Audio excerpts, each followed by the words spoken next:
வணக்கம். இன்னைக்கு பைனாப்பிள் பால் கேசரி எப்படி பண்ணலாம் அப்படிங்கிறத பார்க்கலாம். அதுக்கு கடாயில் 3 டேபிள் ஸ்பூன் நெய் சேர்த்து அது நல்லா உருகுனதுக்கு அப்புறமா ஃபஸ்ட்டு ரவையை நல்லா வறுத்து வச்சுக்குவோம்.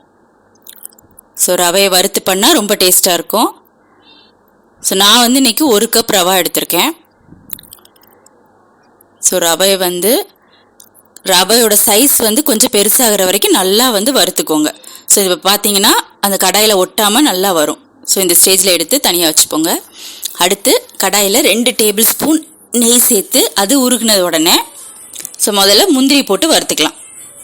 நான் ஒரு 10 முந்திரி எடுத்திருக்கேன். உங்களுக்கு எவ்வளோ தேவையோ அவ்வளோ ஆட் பண்ணிக்கோங்க. ஸோ இது நல்லா கோல்டன் ப்ரௌன் வர வரைக்கும் நல்லா வதக்கிடுங்க. இப்போ கோல்டன் ப்ரௌன் ஆயிடுச்சு. இப்போ இது நம்ம தனியாக எடுத்து வைக்க தேவையில்லை.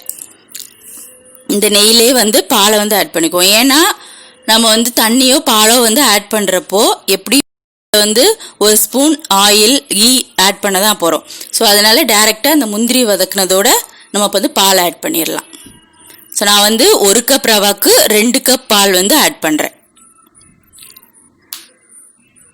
ஸோ பாலில் பண்ணால் இன்னும் கொஞ்சம் ரொம்ப டேஸ்ட்டாக இருக்கும். அடுத்து ஃபுட் கலர் ஆட் பண்ணுறேன். ஸோ அது நல்லா மிக்ஸ் ஆன உடனே வறுத்து வச்சுருக்க அந்த ரவையும் சேர்த்து வதக்கிடுவோம். கைவிடாமல் கிண்டுங்க. ஸோ பாலில் கொஞ்சம் சீக்கிரமாகவே வெந்துடும். ஏற்கனவே ரவையுமே நல்லா வறுத்து வச்சுருக்குறோம். நல்லா மிக்ஸ் பண்ணுங்க.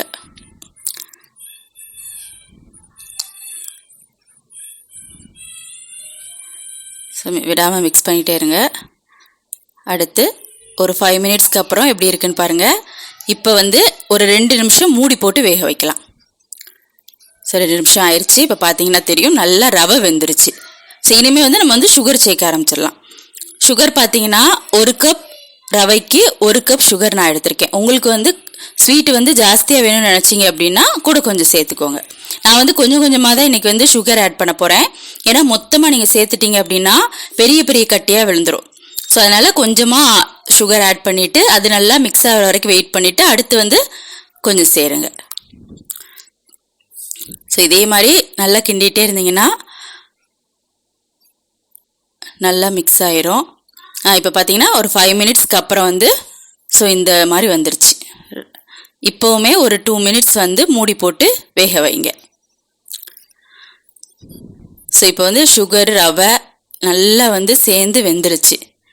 பார்த்தீங்கன்னா தெரியும் கடாயில் ஒட்டாமல் நல்லா வரும். ஸோ இனிமே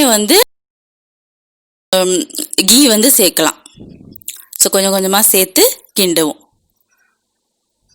ஸோ முதல்ல இருந்தே கீ சேர்க்காம நல்லா வேக வச்சுக்கோங்க.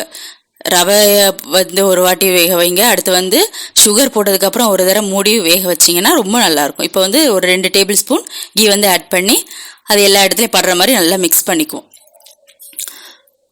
ஸோ நான் இன்னைக்கு பைனாப்பிள் எசன்ஸ் ஊற்றி தான் பண்ண போகிறேன்.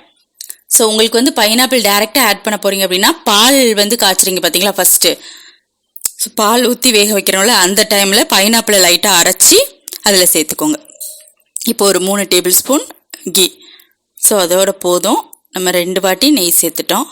இப்போ இதை நல்லா மிக்ஸ் பண்ணிவிட்டு அடுத்து பைனாப்பிள் எசன்ஸ் சேர்க்கலாம். ஜஸ்ட்டு கொஞ்சம் சேர்த்தா போதும். நான் இன்னைக்கு ஒரே 1 டேபிள் ஸ்பூன் பைனாப்பிள் எசன்ஸ் சேர்க்குறேன். கொஞ்சம் போதும் சேர்த்து அதுவுமே எல்லா இடத்துலையும் படுற மாதிரி நல்லா மிக்ஸ் பண்ணிடுங்க. இப்படி லாஸ்ட்டாக சேர்த்தாலே போதும். ஃபஸ்ட்டே சேர்க்கணும் அவசியம் கிடையாது. நீங்கள் ஃப்ரூட்டை டைரெக்டாக சேர்த்தா தான் முதல்ல அந்த பாலோடய சேர்த்துருங்க. எசன்ஸுங்கிறதுனால கடைசி சேர்த்தா போதும். கடாயில் ஒட்டாமல் எவ்வளோ நல்லா வருதுன்னு பாருங்கள். ஸோ கண்டிப்பாக ட்ரை பண்ணுங்கள். ரொம்ப டேஸ்ட்டாக இருக்கும். தேங்க்யூ.